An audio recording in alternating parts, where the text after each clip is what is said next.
Bonjour à tous et à toutes. Donc aujourd'hui on se retrouve pour une nouvelle vidéo et je vais vous parler du film Les Trois Mousquetaires d'Artagnan. C'est la partie 1 d'une double-logie. Enfin je sais pas comment on dit, parce qu'il y a une trilogie pour trois films, mais un film il y a deux parties, je sais pas comment on appelle ça, bref. Donc il y aura deux films et le deuxième film je sais pas quand il va sortir, mais j'ai très hâte. Comme vous voyez sur ma tête, j'ai beaucoup apprécié ma séance. Donc du coup, c'est un film qui se base sur des faits historiques. Enfin, je sais pas si c'est vraiment historique, mais ça se base vraiment sur des choses vraies. Et c'est une adaptation du bouquin d'Alexandre Dumas, Les Trois Mousquetaires du même nom. Alors, il y a eu beaucoup de films sur les Trois Mousquetaires, ça peut être des films américains, ou la petite série animée avec le petit chien, j'aime beaucoup ça. Les Trois Mousquetaires, ça, j'ai beaucoup aimé cette série. Alors, ils avaient une réédition là en 2022, mais je l'ai pas vu d'ailleurs passer au cinéma, c'est bien dommage. Donc voilà, comme je disais, il y avait aussi beaucoup d'animés, puis il y avait le petit chien tout mignon, ça j'ai beaucoup apprécié cet dessin animé.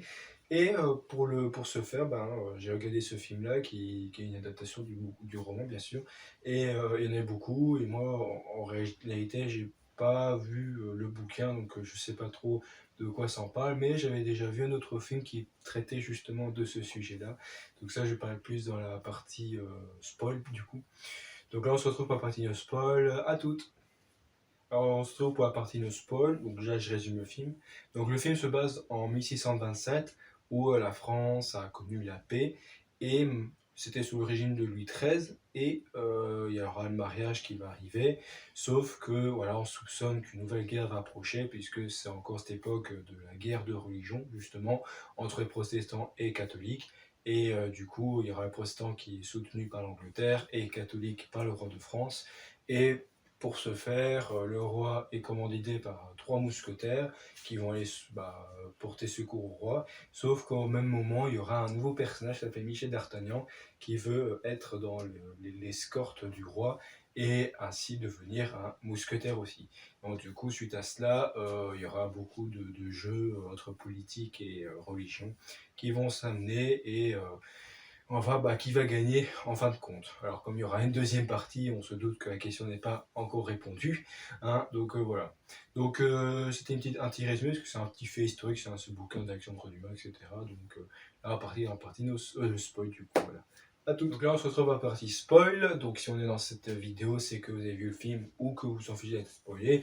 Dans tous les cas, c'est pas bien grave, puisque c'était un beau film, et justement, comme c'est un film historique, vous n'avez pas raté grand chose si vous connaissez les faits.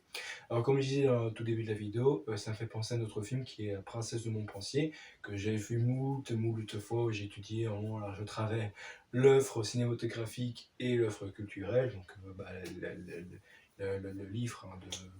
Ah, je sais pas comment ça s'appelle, de la France, je sais plus, je crois que c'est pas Lafayette, mais Madeleine de Clèves, je crois. Oh, je sais plus comment elle s'appelle, je crois que c'est Marie-Madeleine, bref. Donc ouais, c'était très intéressant.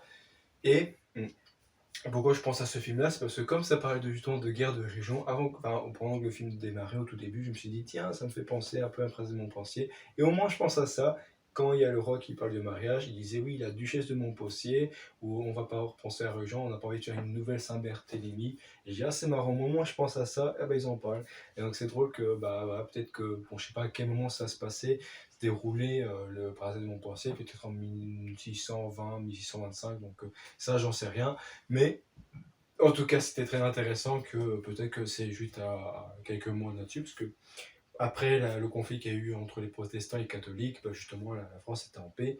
Donc, bref, mais bon, je sais pas, peut-être c'était ça, c'était marrant. Bref, donc, voilà, donc en tout cas, c'était intéressant pour ce côté-là. Sinon, pour revenir au film, écoutez, j'ai beaucoup apprécié, parce que moi j'aime beaucoup ce genre de films un peu historiques et culturels, et j'avoue que les films français là-dessus sont très très forts, et c'est vrai que c'est très intéressant, très cool à regarder, parce que j'aime beaucoup ce genre de films un peu historiques où c'est va dans les châteaux et c'est très présent, c'est très important, c'est très original, on va dire ça. Et c'est vrai que ce genre de culture se perd de nos jours, parce que dans les époques 1500, 1600, jusqu'à 1800, jusqu'à même Victor Hugo, c'était vraiment des œuvres très fournies, c'était la France qui dominait. Et malheureusement, on n'a plus ce genre d'œuvres là, de richesse culturelle, avec Corneille, tout ça. Donc c'est vraiment c'est beau à voir, et visuellement c'était intéressant. Et pour le coup, je sais qu'il y a eu beaucoup de films Trois Mousquetaires, et tu vas me dire, Zach, comment ça fait que tu n'as pas encore vu Trois Mousquetaires? Ben ouais, mais voilà, j'étais soit trop jeune ou soit pas intéressé.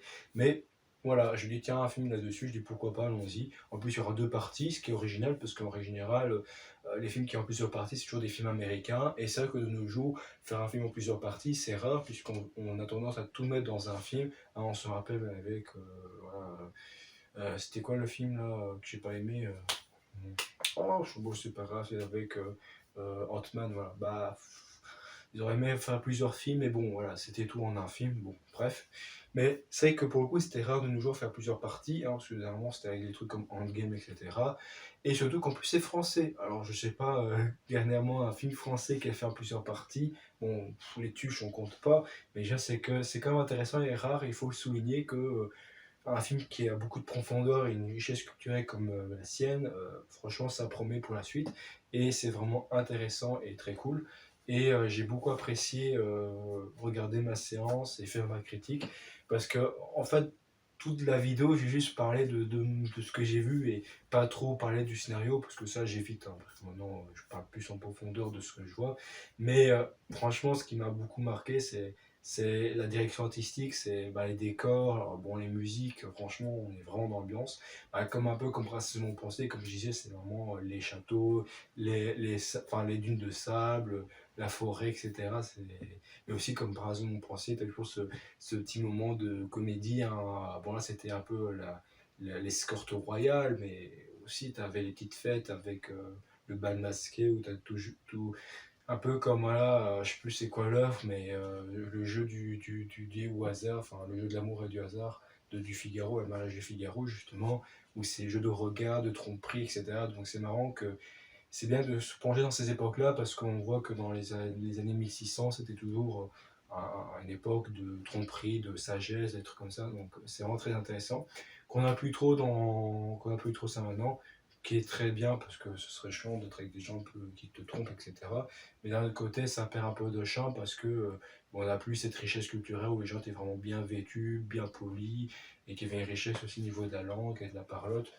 Bon, il y a moins de ça maintenant, mais c'est pas grave, on essaie de y revenir et ça c'est très beau.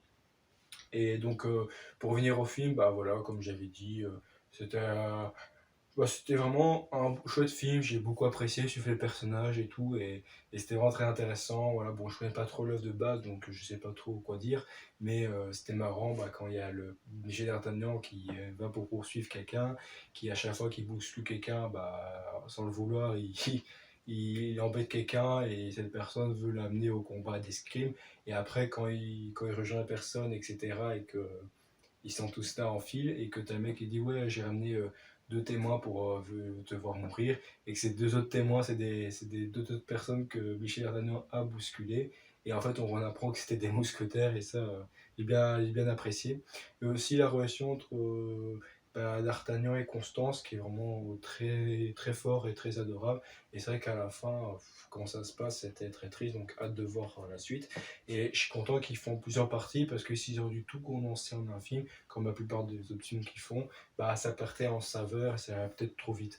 Pour c'était film d'animation, fiction, pourquoi pas, mais là c'était un film de fait historique et c'est vrai qu'il n'y a pas la force non plus de Princesse de Montpensier qu'ils ont réussi à tout mettre en un film. Mais voilà, c'est mieux que rien, et puis voilà, j'avoue que c'était très intéressant. Et puis j'aime beaucoup voilà, ces époques-là de longues robes, de clairvoyance, tout ça, et de tromperie. Et j'ai beaucoup aimé ça, c'est le fait d'Artagnan essayer de récupérer un messager, enfin un collier pour sauver la reine, etc. Donc c'est vraiment très touchant, très adorable. Puis comme je vous ai dit, ça c'était dans mes anciennes critiques, c'est les filles de l'époque sont les plus belles, bien meilleures que celles de maintenant. Les filles de maintenant, c'est toujours hypocrite ou femme facile ou pas du tout. Enfin, c'est toujours dans le caractère visuel et pas dans la profondeur. Alors que les filles d'avant, moi, ce que j'aimais bien, c'était vraiment. C'était au-delà de tout, c'était des vraies femmes, des femmes naturelles. Ah, il y en a aussi maintenant, ça je ne dis pas, mais voilà, c'est compliqué. Va dans la rue, va sur internet, c'est compliqué de trouver sur le chemin. Bon, après, je dis ça parce que je suis un bête Célestino qui n'a pas d'expérience avec les femmes. Bon, c'est peut-être ça qu'ils m'ont ressenti, bon, c'est pas grave. Mais bon, je prends pas trop la tête, il n'y a pas de problème. Les gens font ce qu'ils veulent. Et du coup, bah, pour revenir au film, bah, voilà, j'ai beaucoup apprécié ça, c'est cette petite tension entre les deux pays. Est-ce que le roi va tomber, est-ce que le roi va gagner, etc. Puis aussi le mariage du roi. Ou ce qui m'a fait rire, c'est qu'il y avait des moines qui avaient enfin, pas des carrosses, mais pas des armes là, qui tiraient sur le couple. Et ça me fait rire que tu avais des moines qui avaient ça. Sinon, les acteurs, c'était très beau.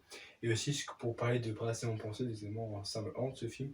C'est parce qu'en fait, il y a un des acteurs que j'aime beaucoup qui est décédé récemment et qui jouait le duc d'Anjou en fait. Et je pense, duc de Guise, hein, je crois, je pensais ça.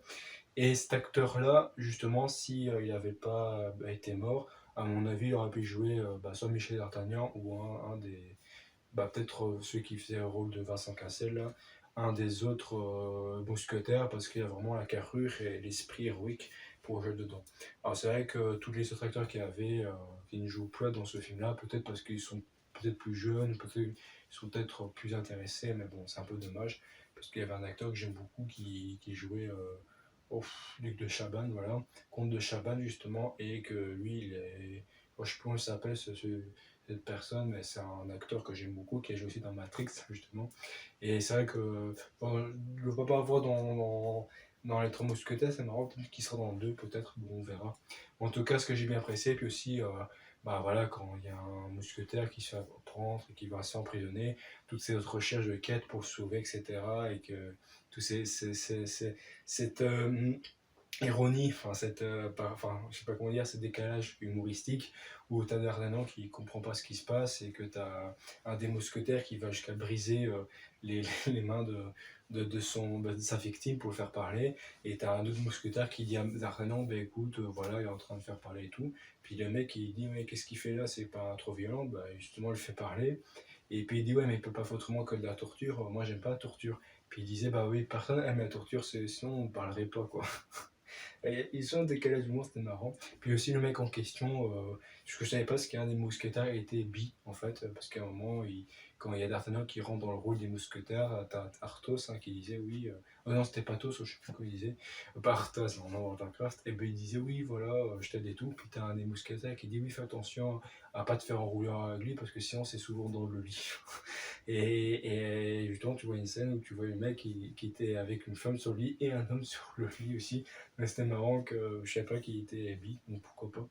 Donc voilà, mais c'est vrai que dans le film, j'ai pas grand chose à dire parce que c'est plus dans le visuel que j'attache. Parce que si je passe dans le niveau historique et scénario, j'ai peur de dire trop de conneries parce que même moi dans le film, j'ai pas trop. Il y a des.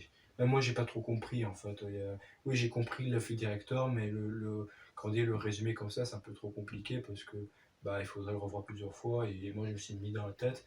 Bah, peut-être dans le futur, il sera étudié dans les cours, donc je pense qu'il y aura peut-être les deux films qui vont sortir. Donc ouais, donc je me dis peut-être trois parties, parce que comme il y a un 3 mousquetaires avec un 3, donc je me dis bon ça peut être marrant pour juste à ce jeu de mots là.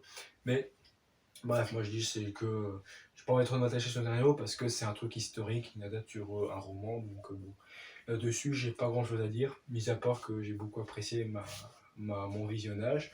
Bah voilà, j'ai à peu près dit ce que j'avais à dire, ouais, j'aimais bien les décors, la musique, vraiment c'était splendide, c'était bouffé d'air frais, moi j'aime bien suivre ce genre de films de France profonde, et en plus j'aime beaucoup les mousquetaires, c'est marrant ce rôle-là qui s'opère, hein, parce que bon c'est de l'escrime, mais j'aimais beaucoup ce code d'honneur, patrie et tout, et puis tous ces guerres de religion aussi, tous ces trucs aussi en mode chant grégorien avec les Templiers et tout, et un peu Indiana Jones, c'est vraiment content, je suis vraiment content d'avoir vu ce film, et bah voilà, j'espère que ma critique vous aura plu, n'hésitez pas à vous abonner, à partager la vidéo, à liker la vidéo, dites-moi ce que vous en pensez de ce film.